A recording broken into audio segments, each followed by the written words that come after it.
नमस्कार, उत्तराखंड की खास खबरें देख रहे हैं आप सब। मैं हूं आपके साथ साहिल केरनी। एसटीएनपीएन इंटर कॉलेज के मैदान में चल रही 3 दिवसीय एशियाई एग्री हॉटे एंड ऑर्गेनिक प्रदर्शनी का रविवार को समापन हुआ। वाइब्रेंट उत्तराखंड और भारतीय media and event management private limited द्वारा आयोजित प्रदर्शनी काफी हद तक अपने उद्देश्यों को साधने में सफल रही। देश के लगभग 10 विभिन्न राज्यों से आई एमएसएमई कंपनियों के प्रतिनिधियों द्वारा प्रदर्शनी में अपने स्टॉल्स लगाए गए थे। प्रदर्शनी के अंतिम दिन और तीसरे दिन समापन के अवसर पर राज्य मंत्री विनय रोहेला मुख्य अतिथि के तौर पर उपस्थित रहे। इस अवसर पर आपदा दर्जधारी मंत्री विनय रोहेला द्वारा प्रदर्शनी में लगे स्टॉलों पर जाकर उत्पादों के विषय में जानकारी ली। साथ ही प्रदर्शनी के सफल आयोजन के लिए आयोजकों को शुभकामनाएं दी।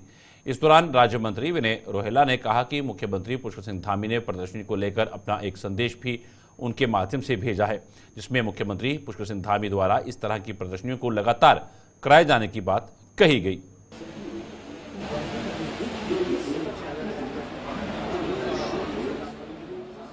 आपको पता होगा कि माननीय मुख्यमंत्री जी के नेतृत्व में पिछले दिनों में इन्वेस्टर समिट हुई थी, जिसमें लगभग 3,500 करोड़ रुपए के प्रस्ताव आए थे, जिसमें से 80,000 करोड़ के प्रस्तावों पर काम शुरू हो भी चुका है। उस घटना से एक ऐसा वातावरण बना कि इन्वेस्टर समिट करने के अतिरिक्त इस प्रकार की जो आज ये प्रदर्शनी हुई है उसको एक वातावरण बनना शुरू हुआ। आज की प्रदर्शनी से स्पष्ट है कि जो लोग उद्योगी हैं उनके लिए वातावरण बनता है, उनकी समस्याओं के लिए निराकरण का प्रबंधन बनता है और दूसरी बात है प्रचार प्रसार का साधन बनता है। तो आज के आयोजकों को मैं अपनी बधाई देता हूँ और आपको ये बताना चाह रहा हूँ कि सरकार इस उद्योगों के अंदर एक तीव्र गति से प्रयास कर रही है कि आज की स्थिति में पिछले 2 सालों में 4.4% की बेरोजगारी कम हुई है। लगभग 22,000 आदमियों को नई नौकरियां सरकार द्वारा दी गई है। मैसेज जाता है उत्तराखंड में। अगर मैं बात करूं यहाँ पे हॉर्टिकल्चर तमिलनाडु में क्या क्या उत्पादित अपने नए लेके आ रहा है, गुजरात हॉर्टिकल्चर, हरियाणा हॉर्टिकल्चर। तो उससे क्या होता है कि अलग अलग राज्यों के जो तकनीक है हम उससे समन्वय बनता है। अपने प्रदेश में उत्तराखंड में अगर यहाँ पे दूसरे राज्यों की चलती तकनीक आ रही है तो वो एक समन्वय बनता है और वो ग्राउंड पे जाके उस पर काम होता है और जिसका फ़ायदा आम जनता को मिलता है। तो मुझे ऐसा लगता है कि उसका बहुत बड़ा फ़ायदा अपने उत्तराखंड राज्य को मिल रहा है। और इसके साथ साथ इसमें जो सब मैं धन्यवाद दूँ, मतलब विशेष तौर पे मैं धन्यवाद देना चाहता हूँ लघु उद्योग प्रकोष्ठ के जो प्रदेश संयोजक है, मेरे साथ में बड़े भाई साहब है राहुल जी। उनका बहुत बड़ा योगदान इस पूरे कार्यक्रम को सफल कराने में रहा है। उसके लिए हम बार बार उनको धन्यवाद देते हैं।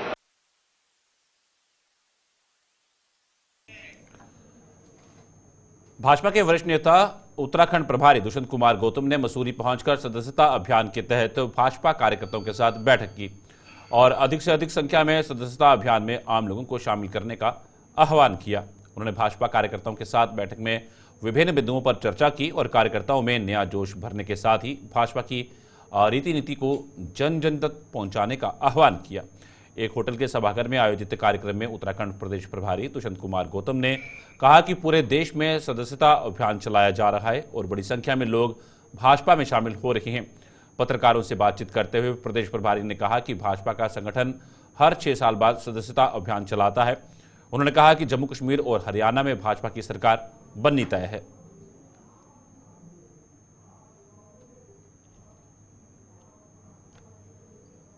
भारतीय जनता पार्टी का एक संगठन पर्व जो हर 6 साल बाद होता है, सदस्यता अभियान की एक प्रणाली चल रही है। उसके बाद सक्रिय सदस्य बनेंगे, उसके बाद में संगठन का निर्माण होगा। उसके तहत मुझे पूरा क्षेत्रों में जाने का मौका मिल रहा है। तो हम एक ही काम कर रहे हैं आज के बैठक, सक्रिय सदस्य किस प्रकार से सदस्यता को आगे बढ़ाया जाए। लेकिन बड़ी खुशी हो रही है कि हम मंसूरी के अंदर हैं और जो आधा भाग की यहाँ पे बैठक ली गई है उसमें बहुत अनुकूलता है और हम सदस्य बनाने के बाद भारतीय जनता पार्टी के सिपाही बनाते हैं और देश के निर्माण में उसको आगे लगाने का काम करते हैं। आज मसूरी के अंदर काफ़ी संख्या में माताएं, बहनें और बड़े लोग उपस्थित हुए और जिन्होंने संकल्प लिया है कि हम भारतीय जनता पार्टी के सदस्य बनाकर और आने वाले के समय के अंदर जो देश की जितनी भी चुनौतियाँ हैं, जो देश को बांटना चाहते हैं, जाति के नाम पर बांटना चाहते हैं, धर्म के नाम पर बांटना चाहते हैं, भाषा के नाम पर बांटना चाहते हैं, जो टुकड़े टुकड़े गैंग के सरगना है, सीमाओं को असुरक्षित करने का काम करते हैं, आतंकवादियों को बिरयानी खिलाने वाले लोग, ऐसे अनेकों अनेक लोगों का पर्दाफाश करने के लिए हमारी सेना ये तैयार हो रही है और आने वाले समय के अंदर जो प्रधानमंत्री का संकल्प है, एक ये दशक उत्तराखंड का होगा और एक विकसित भारत के साथ में विकसित उत्तराखंड देना, उस ओर हम लगातार बढ़ रहे हैं। 2047 का उनका संकल्प विकसित भारत देना और उस विकसित भारत के अंदर अनेकों समस्याओं के निदान के लिए कार्यकर्ताओं की आवश्यकता है और कार्यकर्ताओं के निर्माण के लिए, कार्यकर्ता बनाने के लिए हम सदस्यता अभियान चला रहे हैं। मैंने तो 100 बना दिए हैं, मेरे जो प्रमुख हैं। 1 अक्टूबर से प्रदेश के सभी मालवाहक वाहन और सवारी वाहनों की ऑटोमेटेड फिटनेस सेंटर पर फिटनेस जांच होना अनिवार्य नहीं है। दरअसल प्रदेश में 12 में से अभी तक केवल 4 फिटनेस सेंटर बनने की वजह से मैनुअल रूप से ही वाहनों की फिटनेस जांच करना जारी रहेगा, जिसे लेकर उत्तराखंड के संयुक्त परिवहन आयुक्त सनत कुमार सिंह ने कहा कि किसी भी वाहन स्वामी को लंबे सफर के बाद फिटनेस टेस्ट ना कराना पड़े, इसके लिए हमने विचार किया था कि हम सभी जनपदों में ऑटोमेटेड फिटनेस सेंटर बनाएंगे। साथ ही उन्होंने कहा कि अक्टूबर माह में देहरादून, नैनीताल और उधम सिंह नगर में ऑटोमेटेड फिटनेस सेंटर शुरू हो जाएंगे। साथ ही पर्वतीय क्षेत्रों में भी 3 ATS का निर्माण हो रहा है। अभी जो जिनके ज्यूरिसडिक्शन में ऑटोमेटेड फिटनेस सेंटर बन चुका है, उसके बारे में भारत सरकार का एक नोटिफिकेशन है कि वहाँ पर केवल ऑटोमेटेड तरीके से ही गाड़ियों की फिटनेस की जाएगी। जहाँ नहीं है वहाँ अभी विकल्प है, लेकिन 1 अक्टूबर से, क्योंकि भारत सरकार का नोटिफिकेशन है, पिछली बार 1 अप्रैल से था, फिर उसको एक्सटेंड किया गया था 1.5 साल के लिए और 1 अक्टूबर से किया गया था और उम्मीद थी कि इस पूरी अवधि में हम लोग काफ़ी मात्रा में बना लेंगे, जिससे कि वैसे तो 4 फिटनेस सेंटर भी पर्याप्त है राज्य के वाहनों की फिटनेस करने के लिए, क्योंकि उनकी कैपेसिटी ज़्यादा होती है। गाड़ियाँ हमारे राज्य में उतनी अधिक संख्या में खासकर पर्वतीय क्षेत्रों में नहीं है। लेकिन हम लोगों का ये भी विचार था कि किसी भी वाहन स्वामी को बहुत लंबी यात्रा करके फिटनेस न करवाना पड़े, असुविधा होगी, इसलिए ये विचार था कि हम सभी जगह कोई फिटनेस सेंटर बना लेंगे। हमने इस बारे में प्रयास भी किया। अभी हमारे 2 फिटनेस सेंटर, 4 ऑलरेडी रनिंग है, 2 या 3 फिटनेस सेंटर अगले 1 महीने में और आ जाएंगे, अक्टूबर माह में वो भी प्रारंभ हो जाएंगे। तो जो नीचे का जितना इलाका है, देहरादून का जो मैदानी क्षेत्र है, हरिद्वार है, उधम सिंह नगर पूरा और नैनीताल का मैदानी क्षेत्र, नैनीताल पूरा जिला ही मान लीजिए, यहाँ पे तो सुविधा मुहैया हो जाएगी। पर्वतीय क्षेत्रों में अभी थोड़ी दिक्कत है, वहाँ पर हमारे 3 ATS हैं जिनका निर्माण कार्य गतिमान है। उनका निर्माण होने में कुछ समय लगेगा और इसके अतिरिक्त 2 भारत सरकार के सहयोग से बनने थे, उनका निर्माण लगभग पूरा हो चुका है, उनमें मशीनें लगनी हैं, वो भारत सरकार मार्च की ओर से ही लगाई जानी है, ऋषिकेश और कोटद्वार में। तो ये दोनों सेंटर्स भी कभी भी तैयार हो सकते हैं, निर्भर करता है कि कितनी जल्दी मशीनों की सप्लाई हो जाती है। तो मैं उम्मीद करता हूँ कि 2-3 महीनों में ये 2 सेंटर और आ जाएंगे और हमारे सेंटर भी 6 महीने 8 महीने में।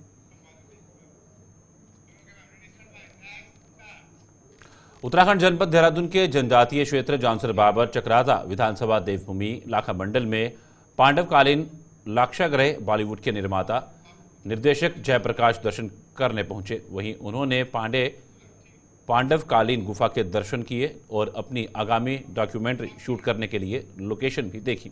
वहीं मंदिर के पुजारी द्वारा लाखा मंडल के लाक्षागृह और पांडवकालीन गुफा व पांडवों के द्वारा बनाए गए मंदिरों के बारे में पूर्ण जानकारी वहां पहुंचे भक्तों को दी। वहीं आइए जानते हैं क्या कहना है मंदिर के पुजारी और बॉलीवुड मुंबई के डायरेक्टर जयप्रकाश का।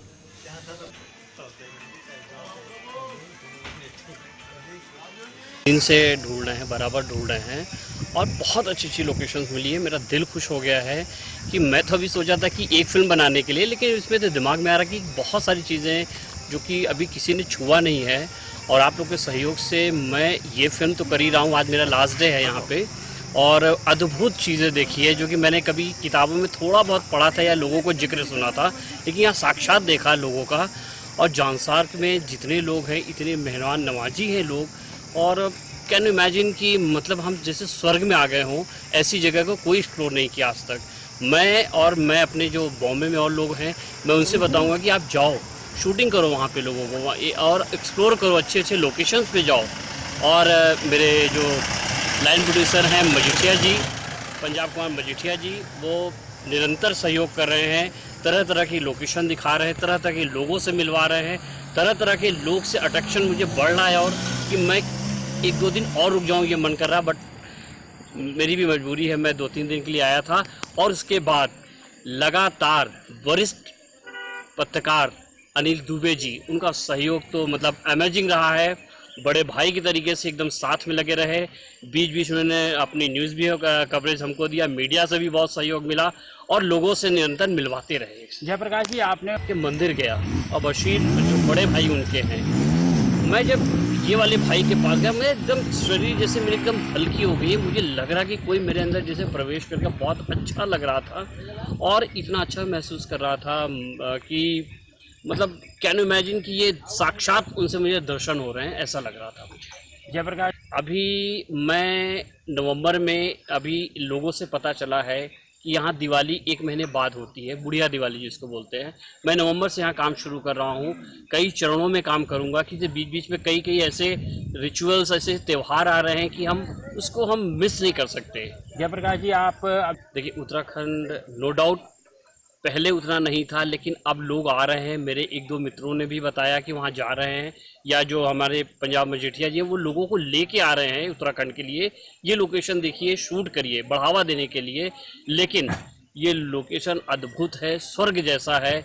जब हम पिक्चराइजेशन करते हैं, चाहे गाना हो, चाहे सीक्वेंस हो, चाहे कुछ भी शूट करें, उसका जो बैकग्राउंड उस पर मैटर करता है, वो बैकग्राउंड तो कमाल का है यहाँ पे। सबसे पहले तो आपको हमारे इष्ट देवता की तरफ से आप लोगों को आशीर्वाद है और हमारे पुजारियों की तरफ से, गाँववासी क्षेत्रवासियों की तरफ से आप लोगों को नमस्कार है। इस मंदिर की खोज करने की है। गाय माता एक जमुना नदी पार से एक महाराजा की आती थी। मंदिर के अंदर जाके शिवलिंग पे दूध की धार चढ़ा के अभिषेक पूजा करती थी।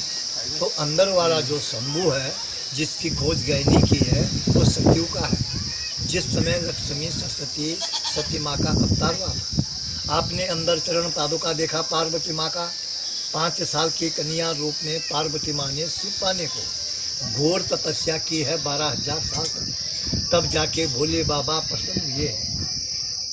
यहाँ पे बगल में लाल कलर का शिवलिंग है, आपने देखा होगा, वो त्रेतायुग का है, राम जी के टाइम का। ये हरे कलर का शिवलिंग है, ये द्वापर युग का है, कृष्ण जी के टाइम का। यहाँ पे 33 कोटि देवी देवता है, 1.25 लाख शिवलिंग की यहाँ पे स्थापना है। 4 युग के यहाँ पे शिवलिंग है। मन की इच्छा पूरी होती है, जन्म जन्म के पाप सारे खंडित होते हैं। आप लोगों की यात्रा 4 धाम की और आपकी यात्रा इस भोले बाबा के दरबार से सफल होती है। यहाँ पे 15 अप्रैल को एक विशाल मेला लगता है। वो मेला पूरे हिंदुस्तान, भारत का, देश का पहला मेला इस स्थान पे लगेगा।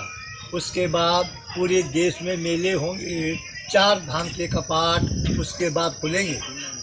जिस बेटी का और बेटे की शादी हो जाती है, फिर किसी के बच्चे नहीं होते हैं, यहाँ पे महाशिवरात्रि में एक रात में किसी माँ, बेटी, बहन, बहू ने तन मन धन से तपस्या कर ली, 1 साल के भीतर उनका बच्चा हो जाता है। इस मंदिर पे ऊपर से लेकर के नीचे तक मंदिर के चारों तरफ जिस गाय ने इस मंदिर की खोज करी है, उस गाय के चरण पादुका है। हम लोग खोर कहते हैं, खड़ी कहते हैं ना आप लोग, खोर के निशान। दुर्योधन ने पांडवों को जलाने के लिए लाख का महल बनाया, लक्ष्य ग्रह। वो ये जगह है जहाँ पे गिरी लय लगी हुई चारों तरफ। यहाँ पे महल था, महल पे दुर्योधन ने आग लगा दी, महल जल गया। पीछे से अंदर ग्राउंड एक सुरंग है, वो विदुर जी ने बनवाई पांडवों को बचाने के लिए, और यहाँ से सुरंग बनाई। आते समय आपको नीचे सड़क पे एक गुफा मिली है, वो है पांडवों गुफा। पांडवों को यहाँ से उस गुफा से बाहर निकाला। पीछे 2 मूर्ति है, वो पीछे दिखे आपने 2 मूर्ति, राजा रुड़की के एक होटल में रविवार को अशोकनगर क्षेत्रीय विकास समिति के तत्वाधान में अध्यक्ष हर्ष प्रकाश काला के नेतृत्व में प्रेस वार्ता आयोजित की गई। प्रेस वार्ता में हर्ष प्रकाश काला ने बताया कि रुड़की के ढंढेरा नगर पंचायत परिसेवन के बाद 11 वार्ड बना दिए, जबकि पहले 15 वार्ड हुआ करते थे। अब जनसंख्या भी चौगुनी हो गई है, जबकि 2021 से पूर्व ग्राम पंचायत थी जिसमें 15 वार्ड थे। आरोप लगाया कि जहां वार्ड संख्या बढ़ाई गई है, वहां मतदाताओं की संख्या भी 1245 से 1500 के बीच है, जबकि जिस क्षेत्र में या कॉलोनियों में जनसंख्या बढ़ रही है उन वार्डों में 3100 से 3200 मतदाताओं पर एक वार्ड है। ये अन्याय नहीं तो क्या है? मांग रखी कि जनसंख्या के आधार पर वार्ड बनाए जाएं। जो परिसीमन किया गया आपको मैं ये परेशवाता ढंडेरा नगर पंचायत में जो परिसीमन हुआ है वो बहुत गलत तरीके से किया गया। उसके संबंध में परेशवार्ता आयोजित की गई। हमारी मांग है कि जो ढंडेरा नगर पंचायत में जब तक ये ग्राम पंचायत 15 वार्ड थे 2015 तक जो है, और जो नगर पंचायत 2021 में नगर पंचायत बनने के बाद इसमें 11 वार्ड कर दिए, जबकि जनसंख्या 2011 में जो जनसंख्या आधार पर परिसीमन इसमें जो है चौगुनी जनसंख्या बढ़ गई है। जब 2000 में यहाँ 15 वार्ड थे, 2024 में 24 वर्ष बाद भी वार्डों को 4 वार्डों को कम करके 11 क्यों किए गए? एक बात। दूसरी बात है कि अगर वार्ड बने उन वार्डों में क्षेत्रफल में बहुत विषमता है। कोई वार्ड 500 मीटर में, कोई वार्ड 5 किलोमीटर में है। दूसरे मतदाताओं में विषमता है। एक वार्ड में 1250 मतदाता, दूसरे वार्ड में 3200 मतदाता हैं। इस प्रकार के असमानता क्यों? जहां 5 वार्ड थे वहां 3 वार्ड कर दिए, जहां 10 वार्ड थे वहां 11 वार्ड कर दीजिए, जबकि वहां जनसंख्या कम है। ऐसा क्यों? हम ये चाहते हैं कि या तो परिसीमन के दोबारा परिसीमन करते हुए वार्डों में क्षेत्रफल के आधार पर वार्डों को एक समान, सब वार्डों को एक समान क्षेत्रफल में किया जाए। अगर मतदाताओं के आधार पर सब वार्डों में एक जैसे एक समान मतदाता हो, ये हमारी मांग है। अभी नीम के पत्ते खा के आए, कड़वे नीम खाते हैं, तो जो अभी सरकार नहीं कर रही है ये चीज ना, तो अब सरकार क्या सोच रही है? कुछ न कुछ इसमें घोटाला है। 21,000 वोट को हमको डंडमना दिया है उन्होंने, जो 12,000 वोटों को घर घर इतने कोने कोने में भी उन्होंने अच्छा परिश्रम, उनका अच्छा क्लियर नाम दे दिया है। हम लोग नाम ढूंढने में रह रहे हैं, जहां 21,000 वोट है हमारे। कई लोग हमारे वोट देने नहीं जा रहे हैं। मैं ये आवाज मेरी डायरेक्ट मोदी जी तक जानी चाहिए, जो मैं अभी बोल रही हूँ। अभी के जो इलेक्शन हुआ हमारे नगर से बहुत कम वोट पड़े, नाम ही नहीं था। क्यों नहीं था नाम? क्या बात हो गई? हम सारे बीजेपी वाले हैं, क्यों नहीं गई? हमने अभी हमारा वर्तमान का जो विधायक उमेश कुमार जी हैं, उनको मैं अभी मुझे कुछ नहीं करते हैं, हम पूछ नहीं रहे।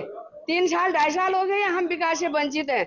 जो पहले का विकास हमारा पूर्णम चैंपियन जी ने बनाया, उसी विकास में हम निर्धारित थे। अभी चल रही है, हम उस समय का इंतजार कर रहे हैं, उस समय का इंतजार कर रहे हैं जो समय आएगा। अभी 21,000 जनता जो तय करेगी वो होगा। और सरकार जो है हमारी सरकार, धामी जी हैं और मोदी जी हैं, हम सारा गढ़ बीजेपी वाले हैं। परिसीमन गलत हो रहा है, अब वो जाने, हमारे धामी जी जाने और मोदी जी जाने, धामी जी जाने। हमारी यही आवाज है आगे। धामी अभी हम एक बार हम त्रिवेंद्र रावत जी के पास गए थे, 50 आदमी, हमारे त्रिवेंद्र रावत जी मुख्यमंत्री थे उस टाइम। बोला सारी जनता अब जागरूक हुई है, विकास तो यहाँ से जाता है, कहाँ जाता है मुझ तक कोई संदेश और सूचना नहीं पहुँचती है। तुम लोगों ने आज हमें बताया। नवरात्रि का समय चल रहा है और दिवाली को लगभग 20 दिन शेष बचे हैं। वहीं दुकानदार खाली बैठे हैं। दुकानदारों का कहना है कि बाजार में देखने को तो भीड़ मिल रही है, लेकिन कोई भी दुकान से अब सामान खरीदने नहीं आ रहा। इसका कारण उन्होंने ये बताया कि अब ऑनलाइन परचेजिंग का समय चल रहा है और सभी लोग ऑनलाइन सामान खरीद रहे हैं, जिस कारण दुकानदार दुकान खोले बैठे हैं, लेकिन ग्राहक दुकान पर नहीं दिखाई दे रहे। वहीं जानते हैं क्या कुछ कहना है दुकानदारों का। सर देखिए, बिजनेस दिन पर दिन तो डिग्रेड होता जा रहा है। सारी चीज़ें अब व्यापार के लिए अनुकूल नहीं रही है परिस्थितियाँ। पहले सारे जितना लोगों का जो जनता होती थी सब दुकान की तरफ रुख करती थी, अब सारी ऑनलाइन साइटों से परचेज हो जा रहा है, सेल हो जा रही है ऑनलाइन साइटों की। अब दुकानदार तो बस एक केवल चंदा देने मात्र रह गया है, वो दुकान खोलकर चंदा देने के लिए बैठा हुआ है बस। राहुल जी, दिवाली को 20 दिन रह गए हैं, क्या कहना चाहिए? और दिवाली को 20 दिन रह गए। देखो बाजार तो फिलहाल बाजार में लोगों की भीड़ है, लेकिन दुकानों पर नहीं है। क्या कारण है इसका? सारा कारण ऑनलाइन है। होता क्या, अभी दीपावली 20 दिन रह गए हैं और नवरात्र चल रहे हैं, दुकानों पर कोई काम नहीं है। और जब जैसे देखा आप ऑनलाइन है, पूरे विकास नगर के हर क्षेत्र में काम बिल्कुल बंद।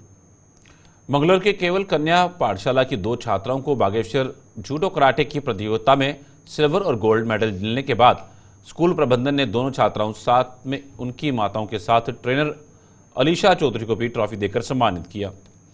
पाठशाला के प्रबंधक डॉक्टर रविंद्र कपूर ने बताया कि पिछले 2 सालों की ट्रेनिंग के बाद बागेश्वर में हो रही प्रतियोगिता में सिल्वर और गोल्ड मेडल जीतकर दोनों छात्राओं ने उनकी पाठशाला का नाम रोशन किया है।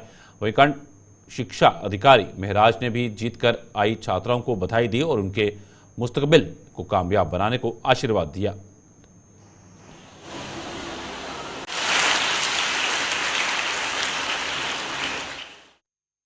ऐसा है, हमने कोई गिफ्ट नहीं दिया है, हमने उनकी हौसला अफजाई के लिए थोड़ा सा ये प्रयास किया है कि बच्चों के बीच में वो उनको डेस्क पर बुलाया जाए और उनको सम्मानित किया जाए, जिससे कि बच्चों में भी एक ऐसी प्रेरणा पैदा हो कि हम भी ऐसा क्यों ना करें और बच्चे भी इस तरफ आगे बढ़ें। और देखिए, संस्था में पढ़ाई अपनी जगह है, एक्स्ट्रा एक्टिविटीज भी होना बहुत जरूरी है। हमारी संस्था अब जो हमने पेड़ लगाया था अब उसने फल देना शुरू किया है। ये सब कुछ उस समय होता है जब मैच्योरिटी आ जाती है। अब ये संस्था उस लेवल पर चली गई है। प्रतियोगिता हुई थी, उसमें इस छोटी सी पाठशाला ने 10 मेडल प्राप्त किए हैं, जो अपने में एक बहुत बड़ी उपलब्धि है। और माननीय हमारे धन सिंह रावत जी जब आए थे, इस संस्था में विजिट किया था और उन्होंने जब इन बच्चों को देखा कि इन्होंने कैसे सिर से और हाथ से पत्थर तोड़े हैं, तो बड़े अचंभित हुए और उन्होंने तभी उसको लागू करने का डिसीजन लिया। तो हर चीज़ हर जगह नहीं मिल सकती। हमने इस तरफ प्रयास किया, उनको अच्छा लगा, उन्होंने इसे पूरे प्रदेश में लागू करने की कोशिश की। सर, कितनी लड़कियों को? यहाँ पर करीब हम 200-250 बच्चों को देते हैं और उसका निःशुल्क प्रशिक्षण, किसी तरह का वो नहीं लिया जाता। और ये सारे जीवन में इनके काम आने वाला है, चाहे वो हाउसवाइफ हो, चाहे वो टीचर हो, चाहे वो रोड पे कहीं भी किसी भी रूप में जा रहे हैं। जो आज का समय है कि बेटी बचाओ, हमारे मोदी जी का बेटी पढ़ाओ बेटी बचाओ, उसमें एक ये भी कड़ी जुड़ी, उसी का हम लोग प्रयास कर रहे हैं। देखिए, इसमें एक जो है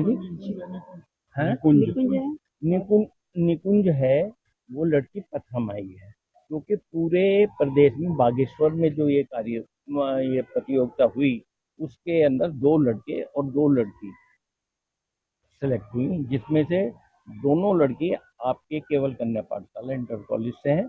एक गोल्ड मेडल लेके आई है, एक सिल्वर। तो उनको हमने दोनों को सम्मानित किया है और जो उनकी ट्रेनर है जिन्होंने उनको उस लक्ष्य तक पहुंचाया, उनको भी सम्मानित किया है। और हमारे जैसे खंड शिक्षा अधिकारी जी हैं, हमेशा समय समय पर सहयोग देते हैं और आज भी हमारे जैसे कहना चाहिए ना, सुख में भी शामिल है और दुख में भी शामिल है। तो आज जो ये खुशी का माहौल था उसमें भी इन्होंने समय निकालकर हमारे बीच आए हैं। जिन बच्चों ने 2 बच्चों ने आज राज्य में अपना स्थान हासिल किया है, स्वर्ण और रजत पदक लेके, वो हमारे नारसन विकास खंड से हैं, डॉक्टर साहब के स्कूल से हैं। और सबसे बड़ी बात जो डॉक्टर साहब ने अभी बताई कि ये सिर्फ एक शुरुआत है। अभी हम और बच्चों को इसके पीछे उनको प्रयासरत बनाने की कोशिश कर रहे हैं कि वो इसको टारगेट करके आगे बढ़ें। और जो सरकार का कार्यक्रम है, जैसे कि आपने बताया कि बेटी पढ़ाओ बेटी बचाओ, तो उसकी दिशा में एक महत्वपूर्ण कदम है। उससे और आगे लाइन जाके जो डॉक्टर साहब ने अभी बताई, मुझे पता नहीं था कि डॉक्टर धन सिंह रावत जी जो हमारे शिक्षा मंत्री। गुलिस्तान में खबरों का सिलसिला यूं ही चलता रहेगा। फिलहाल उत्तराखंड की खास खबरों में इतना ही। दीजिए इजाजत, नमस्कार।